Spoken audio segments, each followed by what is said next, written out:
Alright, we're at the portals. Welcome everybody to Donkey Kong 64. In the last episode, we 100%ed Diddy Kong's, I guess, collectibles and jungle japes. In this episode, we go on to take on the boss, because there's nothing else we could really do in this stage. Now, a couple things here in Chop and Scoff's area. First of all, you see that there's a door, and you have this area. This is just basically signifying how many, I'm guessing bananas you've already given to Scoff, in the case that, you know, you give him some bananas, but not enough for him to reach, not enough to reach the door number. Well, we already had enough to reach the door number. So how do we feed these bananas to the, very hungry, or very small hippo, hungry hippos, of course, is we stand on this pad. And we just feed them the bananas automatically. We don't get to choose how many we feed them. It's just a automated thing. And just like that, in one fell swoop, the pig has opened the lock to the door. And now we can take on the boss. But the catch here is you can only fight the boss with the Kong listed on that door. So, how else do we start with a fantastic door opening? We go in and take on the boss.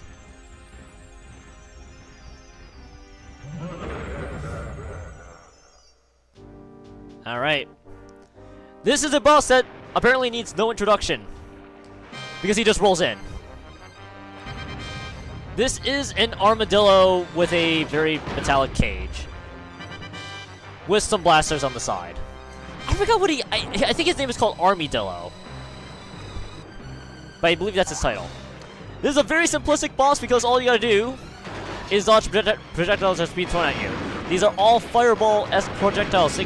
It can, you know, hit the ground and detonate on contact. How do we take care of the boss? By throwing a TNT barrel that we've learned from DK's training barrels and just toss it at him when his face shows. Not particularly hard. Now here's the next part of the boss fight. You have to deal with him rolling around just to make sure he tries to run over us. It's easy to dodge. And rinse and repeat.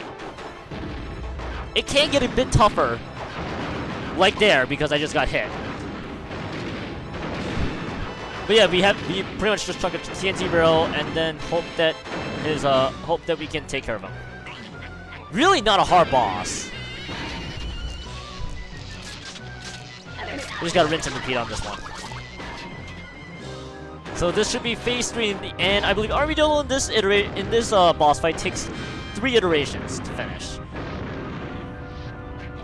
Oh my god, I've taken 2 hits already. I swear to god, if I have to restart the boss fight, I would be sad.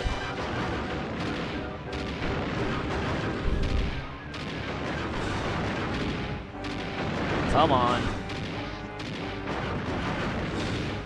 There we go.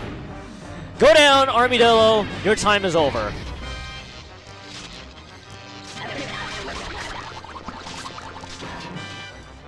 Funny background story, I guess, involving this boss. I thought this boss was unbeatable because I thought when I kept chucking the TNT barrels at him, he just never seemed to die.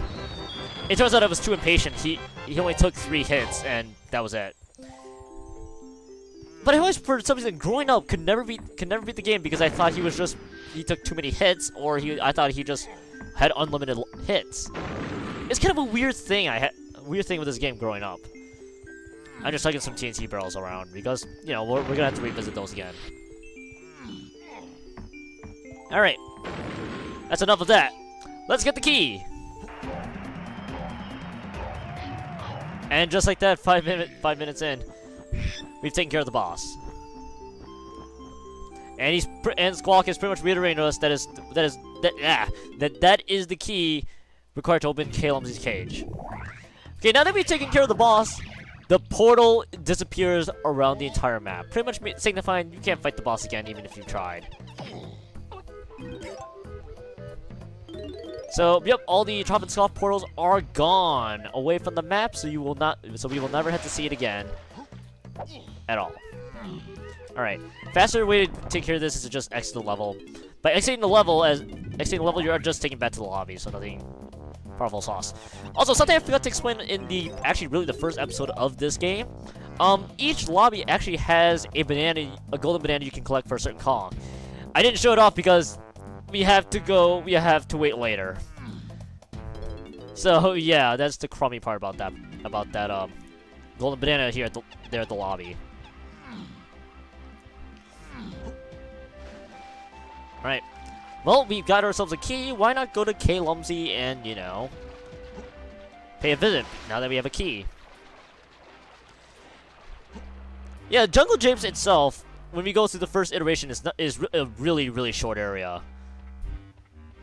So I wasn't surprised that it didn't take me that many parts to at least complete. Well, let's go down here and take a look. Well, the first lock is opened. LMZ celebrates. He doesn't celebrate that much. However, this brings up World 2 or Stage 2 of this game. We open the door to what appears to be a very desert-esque temple. And if that wasn't obvious, that's where we go next. Now, how do we get to this temple area? Well, you could literally be any Kong, and I will get to show it to you here. Now, but the first thing I want to figure out is I'm trying to figure out if there's any. Oh, you know what? No, there are no overworld bananas. Overworld bananas for Donkey Kong and Diddy Kong we can collect at this time. We could explore a little. Let's actually explore a little bit more around the island, because I feel like that's a good idea. There's another golden banana we can collect, but we can't get it yet because so I don't get hit by the zingers. That is a pineapple. That is a pineapple switch. We can't even get that yet. Going back over here activates the number 3 banana ports. That's a good sign. It looks like we have a very suspicious rock formation over there. A couple of them, actually. Nothing new there. I'll just take the banana port and just make our way back. Just want to get that taken care of. Plus, a little exploration isn't a bad thing. Man, that part of any, you know, DK64 song is always the thing that brings back the nostalgia. And happiness, really. Can't do anything about this yet. Oh! So, what else are we gonna do? Well, we have some vines.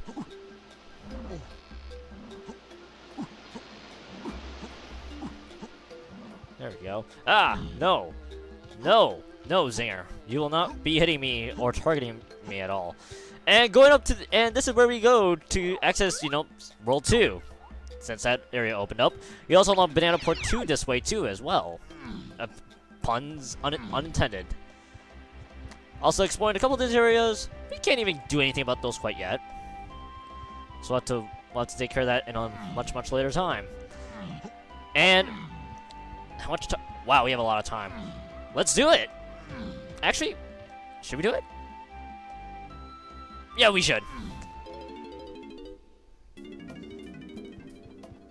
Welcome everybody to well, Stage 2's lobby. Nothing special here. Okay. See, we got a pretty nice lobby here. Couple of switches we can't activate yet. Some gongs. I believe there are multiple things you can do in this lobby, but of course we can't even do them quite yet. All right, so I guess I didn't get to show off this this mechanic here at all in Stage 1 because like I said, I remember most of it here. This is Wrinkly Kong, whose body has passed away since DKC3. A little shout out to Donkey Kong Country 3. So, basically, Wrinkly Kong uses her supernatural powers that pretty much tells you where some of the golden bananas are. I haven't found these to be useful at all because exploration's pretty cool. Why don't we go and see? Why not go and see what one of her chips are? Free the llama by completing Donkey Kong's Barrel Blast course. All right. So that's it. So that's a banana we'll have to see later on. And the red one signifying Diddy is pretty much the gong mechanic. Which, speaking of gong mechanics, actually I should take. No, I'm not gonna take care of it yet. We can actually hit these gongs with a certain Kong, which we've unlocked, which is you-know-who at this point. But I'm not going to do it here because it requires another con to take care of it. Alright. I don't know if you can see it from this angle. Yeah, we only need 5 golden bananas. Not a hard task. We have 11. We got double. Yep. Get out of here, Mr. B. Locker, you fiend. Fiendish man. Very, very fiendish. You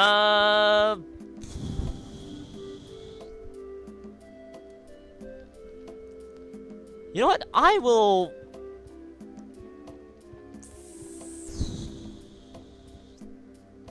I'm gonna leave you guys on a short episode here, as I am going to, you know, dedicate the next part to showing off the next world.